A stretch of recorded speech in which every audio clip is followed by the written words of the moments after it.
I'm Alex Luersen here with Anime on Location at Matsuricon, and I'm here today with Gavin Goszka. How's it going? Going good. Hello. So it's been a while since the last time we spoke with you at Matsuricon. I think it was 2024. How have you been since then? Good. Always keeping busy. There's always something new and adventurous to kind of, keep your attention every time, every day. Yeah, especially in Dealer's Alley. You're going to see so much. Yeah. Mm-hmm. Yeah. Good stuff. This is one of your many return trips to Matsuricon. What makes you want to come back to Matsuricon year after year? The big thing is I love doing the local cons. I mean, it's a lot easier logistically, but I like supporting just the local market and everything. And sadly, I think this is one of the few ones that's left on my roster that's actually what I would consider local. The other ones have either gone away or we just don't do them anymore, which is, I guess things happen, but For sure. Yeah.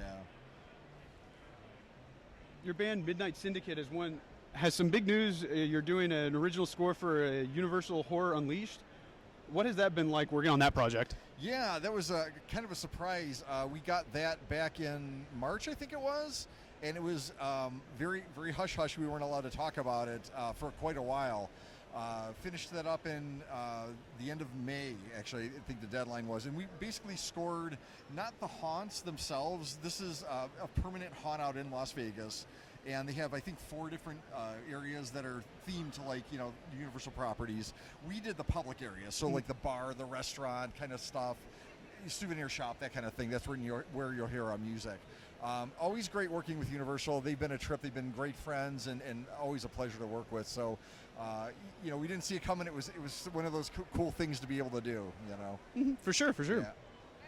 Yeah. Your band's also got to be in a museum display on a history of Cedar Point. How was seeing that? Oh, I wasn't even, was I aware of that? I don't know if I was aware of that, actually. This is news to me. See, it's like you find out these surprises, and it's like... Yeah, from your own fandom. Right, exactly. Well, that's very cool. As the owner of Home Circle Media, how have you weathered this tidal wave of price changing on the tariffs and whatnot? It's kind of like being stuck in a hurricane. No, I made the decision when all that came down, we obviously couldn't absorb the tariffs, and I certainly wasn't about to pass that on to our customers because it's a tough time. Right. The economy is what it is. I mean, I know everybody's got their limits and they're struggling. So we just ended up canceling all our orders. Thankfully, my Japanese distributor was gracious enough, and we didn't have really anything in stock at that point anyway, so they're like, no problem and stuff, and I literally have not ordered anything since that all happened. Yeah. And then now we've got this whole de minimis thing hitting with the post and everything. Yeah. So it's kind of like complication on complication. I guess you just do the best you can with it. Yeah. Hope that it's going to get resolved at some point, but we're here, we're selling what we got. Yeah, you got to get it while you can, because haven't had to do too many fluctuations. No, we haven't adjusted our prices at all. I mean, honestly, I didn't want to even. It's like when we got him in, it was before all that happened. That's the price that it was. That's the price that it is. So that's good. Yeah, definitely keep your customers. Yeah. A personal thing is that you continue to visit more dead malls. What one has caught your attention the most? For all the reasons that I was hoping it wouldn't, Forest Fair, Cincinnati Mills, right down in Cincinnati, finally met its demolition day. I knew it was coming. Yeah, that has been, ever since I found out about that, which was from a Dan Bell video like years ago. It has been, and probably always will be, my favorite dead mall. It is absolutely gorgeous. This really cool, whimsical aesthetic, and sayonara, I guess. Yeah. It's meeting the wrecking malls ball. are a send-off to an age it's gone. Yeah. Brick and mortar's gone. But I feel like turning these dead malls into something could be the start of something new. Yeah, hopefully they will redevelop them into something, and it's not just like wasted space and stuff. Convention centers. Yeah, there you go. Something. More dealers' alleys. Bring some anime cons into some dead malls. That'd be kind of cool. I mean, that would be kind of a vibe. I would be down with it, man. Speaking of personal projects, are you still working on any of your own personal music? Right now I'm in kind of a sorting that out mode, just trying to figure out what I'm doing and why I'm doing it. So everything's been on hold for a while. I mean, Syndicate is a separate entity, so we've got an EP coming out. It'll be the end of September, I think, or early October. Cool.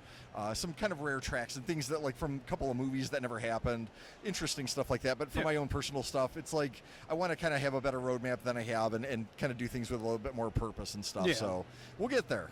Do you actually do like other conventions, like horror conventions? 'Cause I know there's a whole subsect of horror conventions out there. My partner does. My bandmate Ed, he does all the horror side of it. Okay. I do the anime side of it and stuff. Okay, I mean, okay. I used to do them back in the day. We used to go to Transworld in Chicago and stuff. Oh, and, yeah. But it's been a while, you know. So Yeah. yeah. Drove 8 hours. Yeah. Stopped in and said hello to me at another con. That's right. Oh, that was a trip. That's a fun con story, actually. So I was booked to play. I used to do covers, like anime covers and stuff, acoustically. That's super cool. And it was for Shimboku Con, which no longer exists, up in I think it was in Lorraine at that point. Yeah, and I'm like, you know, they really wanted me there and stuff, and I had been playing there before. You know, it was kind of like a veteran con. I'm like, okay, cool, you know, I'll make it happen. I had my parents work the booth down in Anime St. Louis, actually. I set them up. I left them there after, I think, Saturday, drove up overnight. Well, not overnight, but it was a late night.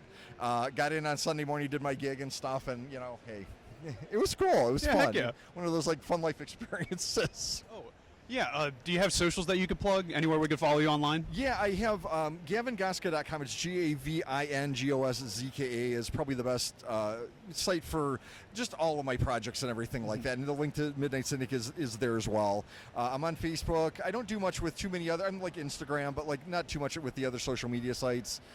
Just like takes enough time to try and manage with one or two, you know. Right. But yeah, the website is probably the best thing. And it's being renovated too right now to do a little bit more with the dead malls and kind of feature some of the photography that I never got out to the public. So Heck yeah. yeah. All righty.